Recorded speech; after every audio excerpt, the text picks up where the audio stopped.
Hello বন্ধুরা, দেখো আমি কোথায় চলে এলাম। কাশবনে, কাশফুলে। দেখো কি সুন্দর কাশবনটা, দেখো অপূর্ব সুন্দর দৃশ্য, অপূর্ব সুন্দর। দেখো দেখার মতো জিনিস, বেশ সুন্দর লাগছে। দেখো আমরা তো আজকে বাইরে ঘুরতে যাচ্ছি। দেখো কাশফুলের বাগানটা, দেখো বাগানে ঘুরতে এসেছিলাম, তাই একটা ভিডিও বানালাম, তোমাদের দেখালাম। তোমরা দেখো কেমন লাগছে, কমেন্ট করে জানাবে বন্ধুরা।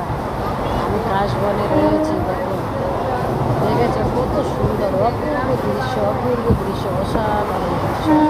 দেখো কত সুন্দর। তাড়াতাড়ি চল, তাড়াতাড়ি চল। মায়ের আগমনে কাশফুলের আগমন হয়, কি সুন্দর। দেখো মায়ের আগমন চালু হয়ে গেছে। হ্যাঁ, গাছগুলো সুন্দর করে ফুটছে, কত ভালো লাগছে। অপূর্ব সুন্দর দৃশ্য, অপূর্ব সুন্দর দৃশ্য। দেখো তোমরা কে কে ঘুরতে ভালোবাসো। আমি মাঝে মাঝে এরকম ঘুরতে বেরিয়ে আসি। তোমরা যে যে ঘুরতে ভালোবাসো তারা তারা চলে আসবে, আমার সাথে সাথী হবে, সব সময় ঘুরতে পারবো। আমার আবার ঘোরাঘুরিটা ভীষণ ভালো লাগে। তোমরা সবাই ভালো থাকো, সুস্থ থাকো। আমি সবার পাশে রয়েছি, তোমরাও আমার পাশে থেকো। টাটা।